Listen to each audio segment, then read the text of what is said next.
प्रभु यीशु मसीह के नाम में जय मसीह की। जैसे कि मेरे प्रिय आप टाइटल और थंबनेल को देख के समझ गए कि मैं किस टॉपिक पे बात करने वाला हूँ। आज का टॉपिक है मेरे प्रियो, विश्वास का सही समर्पण करें। और प्रॉफिट विजेंद्र सिंह को जेल से परमेश्वर क्या करेंगे? दया करेंगे। हालेलुया। आज मेरे प्रियो, एक विश्वास का सही समर्पण कैसे करेंगे, आज हम इस वीडियो में जानेंगे। सो प्रभु यीशु मसीह के नाम से आप सबका मैं स्वागत करता हूँ और प्रभु में आप सबका भाई पास्टर शुभम लाल आगरा की धरती से आप सबके बीच में एक और मैसेज मैं लेकर आया हूँ और बताना चाहता हूँ विश्वास का सही समर्पण हम कैसे करना चाहिए और विश्वास के समर्पण के द्वारा परमेश्वर काम करता है। तो आज हम इस वीडियो में जानेंगे कि विश्वास का सही समर्पण कैसे करें। हालेलुया। मेरे प्रियो, कई बार हम जो सोचते हैं, जो हमारे विश्वास में घटी होती है, निराशा होती है, लेकिन विश्वास एक ऐसी चीज है जिस विश्वास से हम लाखों लोगों को जीत सकते हैं। हालेलुया। विश्वास हमें इस बात को सिखाती है। मैं एक वचन पढ़ना चाहते हैं, मत्ती 22 के 35 में लिखा है, तू अपने परमेश्वर से सारे मन और अपनी सारी प्राण से और सारी बुद्धि से प्रेम रखना। हालेलुया। पहला पॉइंट इस प्रकार से मेरे प्रियो कि पूरा हृदय, पूरी आत्मा, पूरी बुद्धि से यीशु मसीह के लिए समर्पण हो। यहाँ पर प्रभु यीशु मसीह अपने चेले, अपने बेटे, अपने दास, अपने दासियों को सिखाते हैं कि विश्वास का सही समर्पण है कि हमें प्रभु से प्यार करना। कैसे करना है? यहाँ पे लिखा है कि पूरी बुद्धि से, सारे मन से, सारे प्राण से, जो हमारी समझ में है, जो भी हमारे पास है, वो सब कुछ परमेश्वर के पास लाना है। हालेलुया। सो मेरे प्रियो, इसका अर्थ है कि एक सच्चा विश्वास केवल कुछ समय के लिए नहीं होता है। एक सच्चा समर्पण एक समय के लिए नहीं, वह जीवन भर का समर्पण होता है।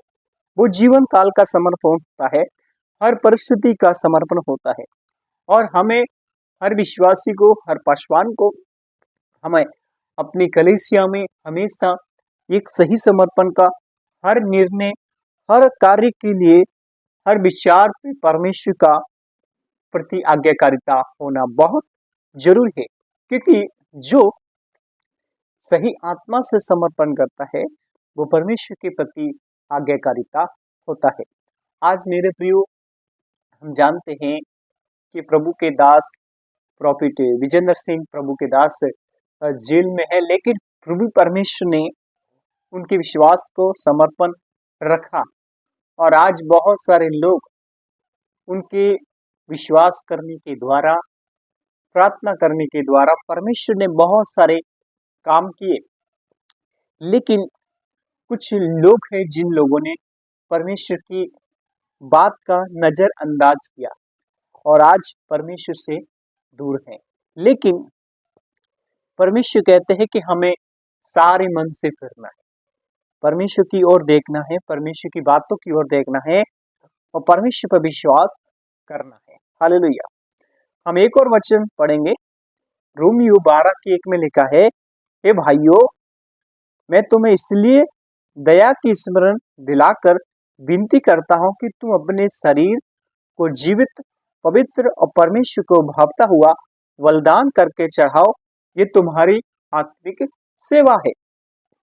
सो मेरे प्रियो, दूसरा समर्पण है इस प्रकार का है कि हमें आत्मा में उन्नति करना है। आत्मा में कैसे उन्नति करेंगे?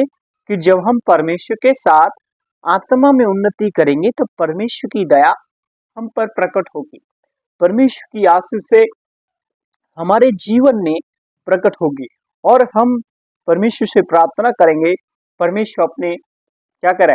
अपने शरीर को जीवित और पवित्र आत्मा, परमेश्वर का भावता हुआ बलिदान चढ़ा, क्योंकि ये हमारी आत्मिक सेवा है।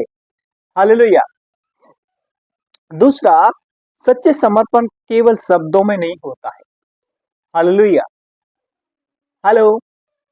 दूसरा समर्पण शब्दों में नहीं होता है, बल्कि जीवन के हर क्षेत्र में परमेश्वर की इच्छा को स्वीकार करने के लिए होता है। आज बहुत सारे लोग प्रभु यीशु मसीह पर विश्वास करते हैं, लेकिन वो शब्दों से समर्पण करते हैं, शब्दों के द्वारा विश्वास करते हैं और वो अंत में टूट जाते हैं, बिखर जाते हैं। लेकिन उनके अंदर समर्पण शब्दों के द्वारा नहीं किया जाता, लेकिन परमेश्वर की इच्छा के अनुसार हम उसको स्वीकार करते हैं, उसकी बातों को मानते हैं।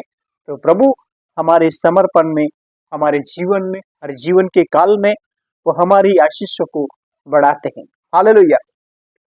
तीसरा पॉइंट हम देखेंगे, इब्रानियों 11:6 में लिखा है, विश्वास बिना उसे प्रसन्न करना अनोना है। हालेलुया। यहाँ पे लिखे क्योंकि परमेश्वर के पास आने वाले को यह विश्वास करना चाहिए। क्योंकि परमेश्वर जो आज्ञा में चलता है, परमेश्वर की बातें मानता है, प्रभु यीशु मसीह उसको फल देता है। हालेलुया। प्रेम का फल, दया का फल, शांति का फल, अनुग्रह का फल, किसी ऐसा बिगड़ा हुआ फल नहीं देगा, वो आपके लिए उन्नति का कारण। तीसरा पॉइंट सच्चे समर्पण का यह है कि वो विश्वासी में आज्ञाकारिता रहे। हमें विश्वास में आज्ञाकारिता रहना है, तो हमें जब हम परमेश्वर की ओर विश्वास करते हैं तो हम उसकी आज्ञा का पालन करने के लिए तत्पर रहें, तैयार रहे, चाहे परिस्थिति कठिन क्यों न हो, हालात कैसे भी हो, मौसम कैसा भी हो, लेकिन हमें हार नहीं मानना है, हमें हिम्मत नहीं हारना है, क्योंकि यीशु मसीह हमारा जो परमेश्वर है वो हमारा अद्भुत परमेश्वर है। हालेलुया।